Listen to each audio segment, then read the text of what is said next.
നമസ്കാരം. ഇന്ന് നമ്മൾ വളരെ പ്രധാനപ്പെട്ട ഒരു വിഷയമാണ് ചർച്ച ചെയ്യുന്നത്. ഇസ്ലാമിക ചരിത്രത്തിൽ നൂറ്റാണ്ടുകളായി നിലനിൽക്കുന്ന ഒരു വലിയ തർക്കത്തെക്കുറിച്ച്.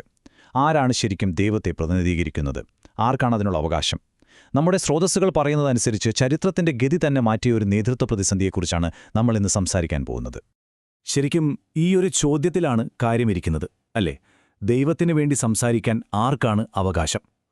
കാരണം ഇതിന് കിട്ടുന്ന ഉത്തരം അതൊരു സമൂഹത്തിന്റെ രാഷ്ട്രീയം മാത്രമല്ല, അവരുടെ ആത്മീയമായ ഭാവിയെ വരെ നിർണ്ണയിക്കും.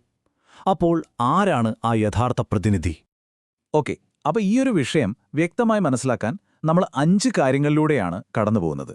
ലംഘിക്കപ്പെട്ട ഒരു ഉടമ്പടിയിൽ നിന്ന് നമ്മൾ തുടങ്ങും, പിന്നെ അതിന്റെ പ്രത്യാഘാതങ്ങൾ നോക്കും, അവസാനം ഈ സ്രോതസ്സുകൾ പറയുന്ന ഒരു പരിഹാരത്തെക്കുറിച്ചും സംസാരിക്കും. ശരി, അപ്പോൾ നമുക്ക് ആദ്യത്തെ വിഷയത്തിലേക്ക് കിടക്കാം. എല്ലാം തകിടം മറിഞ്ഞ ആ ഒരു നിമിഷം. പ്രവാചകൻ മുഹമ്മദിന്റെ മരണത്തിന് തൊട്ടുപിന്നാലെ നടന്ന ഒരു സംഭവം. നമ്മുടെ സ്രോതസ്സുകൾ പറയുന്നത് എന്താണെന്ന് വെച്ചാൽ, ആ ഒരൊറ്റ സംഭവമാണ് ഇസ്ലാമിന്റെ ചരിത്രം തന്നെ വഴിതിരിച്ചുവിട്ടതെന്നാണ്. അപ്പോൾ എന്തായിരുന്നു ഈ ഉടമ്പടി? ഇത് വെറുമൊരു അഭ്യർത്ഥനയോ നിർദ്ദേശമോ ആയിരുന്നില്ല. അതായിരുന്നു പോയിന്റ്. ഇതൊരു ദൈവിക കൽപ്പനയായിരുന്നു. പ്രവാചകന്റെ കുടുംബത്തെ, അതായത് അഹ്ൽ അൽ ബൈത്തിനെ സ്നേഹിക്കുകയും അനുസരിക്കുകയും ചെയ്യുക എന്നതായിരുന്നു അത്. ഇതൊരു തെരഞ്ഞെടുപ്പായിരുന്നില്ല, ഒരു കൽപ്പനയായിരുന്നു. അപ്പോൾ അത് ലംഘിക്കപ്പെട്ടപ്പോൾ എന്ത് സംഭവിച്ചു? മതത്തിന്റെ അടിത്തറ തന്നെ ഇളകിപ്പോയി എന്നാണ് ഈ സ്രോതസ്സുകൾ പറയുന്നത്. അതെ, പ്രവാചകൻ തന്റെ അനുയായികൾക്ക് വഴികാട്ടിയായി 2 ഭാരപ്പെട്ട കാര്യങ്ങൾ ഏൽപ്പിച്ചുകൊടുത്തു എന്നാണ് പറയപ്പെടുന്നത്. 1 ദൈവത്തിന്റെ ഗ്രന്ഥമായ ഖുർആൻ, 2 തന്റെ സ്വന്തം കുടുംബം. ഇവ രണ്ടും ഒരുമിച്ചു പോകേണ്ടതായിരുന്നു, ഒരിക്കലും വേർപിരിയാൻ പാടില്ലാത്ത 2 തൂണുകൾ പോലെ. അവ രണ്ടും ഒരിക്കലും വേർപിരിയില്ല എന്ന് പ്രവാചകൻ തന്നെ പറഞ്ഞതായിട്ടാണ് ഈ സ്രോതസ്സുകളിൽ കാണുന്നത്. അപ്പോൾ ആ ഉടമ്പടി ലംഘിക്കപ്പെട്ടാൽ എന്ത് സംഭവിക്കും? നമ്മുടെ സ്രോതസ്സുകൾ ഉപയോഗിക്കുന്ന വാക്ക് വളരെ ശക്തമാണ്. അവർ പറയുന്നത് യഥാർത്ഥ ഇസ്ലാമിനു പകരം അതിന്റെ ഒരു മ്യൂട്ടന്റ് രൂപം, അതായത് ജനിതകമാറ്റം വന്ന വികലമായ ഒരു മതം ഉണ്ടായി വന്നു എന്നാണ്. ഈ വ്യത്യാസം മനസ്സിലാക്കാൻ അവരൊരു ഉഗ്രൻ ഉപമയാണ് ഉപയോഗിക്കുന്നത്. നോക്കൂ, യഥാർത്ഥ ഇസ്ലാം, അതായത് ദൈവിക നിയമനത്തിൽ അധിഷ്ഠിതമായ മതം, ശുദ്ധമായ വെള്ളം പോലെയാണ്. അത് ജീവൻ നൽകും. എന്നാൽ ഈ മ്യൂട്ടന്റ് ഇസ്ലാം, അതായത് മനുഷ്യന്റെ നിയമങ്ങളിലുള്ള മതം, മലിനജലം പോലെയാണ്. അത് പതുക്കെ പതുക്കെ നമ്മളെ വിഷലിപ്തമാക്കും. എന്തൊരു വ്യത്യാസമല്ലേ? അപ്പോൾ ഇതിന്റെ ഫലം എന്തായിരുന്നു?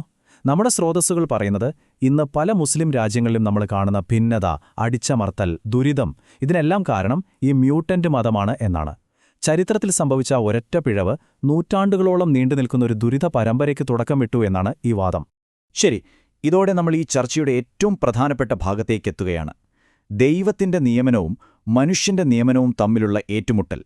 ശരിക്കുള്ള ചോദ്യം ഇതാണ്: ആര് തീരുമാനിക്കും ആരാണ് ഭരിക്കേണ്ടതെന്ന്?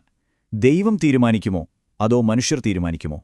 നമ്മുടെ സ്രോതസ്സുകൾ ഖുർആനിലെ ഒരു വാക്യം ഇവിടെ ഉദ്ധരിക്കുന്നുണ്ട്. ദൈവം പറയുകയാണ്, ഞാൻ ഭൂമിയിൽ ഒരു ഖലീഫയെ, ഒരു പ്രതിനിധിയെ നിയോഗിക്കാൻ പോകുന്നു. ശ്രദ്ധിക്കണം, ഞാൻ നിയോഗിക്കാൻ പോകുന്നു എന്നാണ്. ഇതിനർത്ഥം ആ അധികാരം ദൈവത്തിന് മാത്രമുള്ളതാണ്, അതിൽ മനുഷ്യർക്ക് ഒരു റോളുമില്ല എന്നാണ് ഈ വാദം. ഇത് വളരെ വലിയൊരു കാര്യമാണ്. കാരണം ഇത് നമ്മൾ ഇന്ന് കാണുന്ന ജനാധിപത്യം എന്ന ആശയത്തെ തന്നെ ചോദ്യം ചെയ്യുകയാണ്. ഭൂരിപക്ഷം പറയുന്നത് ശരിയാണോ? ഖുർആനിൽ തന്നെ പറയുന്നുണ്ടത്രേ, നിങ്ങൾ ഭൂമിയിലുള്ള ഭൂരിപക്ഷത്തെയും പിന്തുടരുകയാണെങ്കിൽ അവർ നിങ്ങളെ വഴിതെറ്റിക്കുമെന്ന്. അതായത് ഭൂരിപക്ഷത്തിന്റെ തീരുമാനം എപ്പോഴും ശരിയാവണമെന്നില്ല. ഓക്കെ, അപ്പോൾ അടുത്ത ചോദ്യം ഇതാണ്: ഒരു ഭരണാധികാരിയെ ദൈവം നിയമിച്ചതല്ലെങ്കിൽ പിന്നെ അവരുടെ അധികാരം എവിടെ നിന്നാണ് വരുന്നത്? ഇവിടുന്ന് അങ്ങോട്ട് ഈ വാദം കുറച്ചുകൂടി ഗൗരവതരവും വിവാദപരവുമാവുകയാണ്. ഇവിടെ ഒരു ഒത്തുതീർപ്പിനും സ്ഥാനമില്ല. ഈ സ്രോതസ്സുകൾ മുന്നോട്ട് വയ്ക്കുന്നത് ഒരു ദ്വന്ദ്വമാണ്. അതായത് 2 സാധ്യതകൾ മാത്രം. ഒന്നുകിൽ ദൈവം അല്ലെങ്കിൽ പിശാച്. ഇതിനിടയിൽ ഒരു മൂന്നാമത്തെ ഓപ്ഷനില്ല. അവരുടെ യുക്തി വളരെ ലളിതമാണ്. അധികാരത്തിലേക്ക് 2 വഴികളേ ഉള്ളൂ. 1 ദൈവത്താൽ നിയമിക്കപ്പെട്ട വഴി.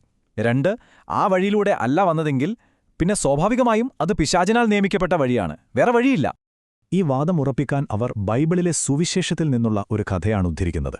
യേശുവിന് മുന്നിൽ വന്ന സാത്താൻ പറയുന്നില്ലേ, നീ എന്നെ ഒന്ന് പ്രണമിച്ചാൽ ഈ ലോകത്തിലെ സർവ്വരാജ്യങ്ങളും ഞാൻ നിനക്ക് തരാമെന്ന്. കണ്ടോ, ലോകത്തിന്റെ അധികാരം കൊടുക്കുന്നത് പിശാചാണെന്ന ആശയം മറ്റു മതങ്ങളിലും ശക്തമാണെന്ന് അവർ ചൂണ്ടിക്കാണിക്കുന്നു. അപ്പോൾ ഈയൊരു സംവിധാനത്തെയാണ് നമ്മുടെ സ്രോതസ്സുകൾ മതപരമായ ഭീകരവാദം എന്ന് വിളിക്കുന്നത്.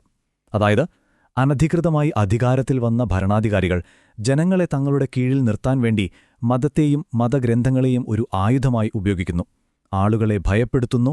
ഇറാനിലും സൗദി അറേബ്യയിലുമൊക്കെ നടക്കുന്നത് ഇതാണെന്നാണ് അവരുടെ വാദം. ശരി, അപ്പോൾ ഇത്രയും കാലമായി തുടരുന്ന ഈ പ്രതിസന്ധിക്ക് ഒരു പരിഹാരമുണ്ടോ? ഉണ്ട് എന്നാണ് നമ്മുടെ സ്രോതസ്സുകൾ പറയുന്നത്. അവർ ഇന്നത്തെ കാലത്തേക്കു വേണ്ടി ഒരു പുതിയ സന്ദേശം, ഒരു സ്വാതന്ത്ര്യത്തിന്റെ സന്ദേശം മുന്നോട്ട് വയ്ക്കുന്നുണ്ട്. ഈ സന്ദേശത്തിന്റെ ലക്ഷ്യം വളരെ വലുതാണ്. വെറുതെ ചെറിയ മാറ്റങ്ങൾ വരുത്തലല്ല.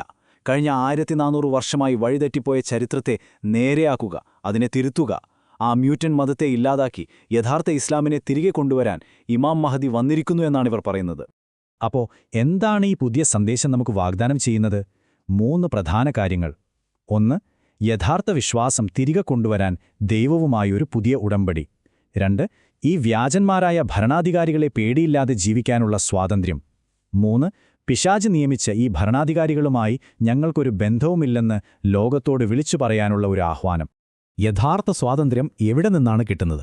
ഈ സ്രോതസ്സുകൾ പറയുന്നത് വളരെ ലളിതമായൊരു കാര്യമാണ്. നിങ്ങൾ മനുഷ്യരെ, അതായത് ഈ ഭരണാധികാരികളെ ഭയക്കുന്നത് നിർത്തുക, ദൈവത്തെ മാത്രം ഭയക്കുക. അപ്പോൾ നിങ്ങൾ ശരിക്കും സ്വതന്ത്രരാവും.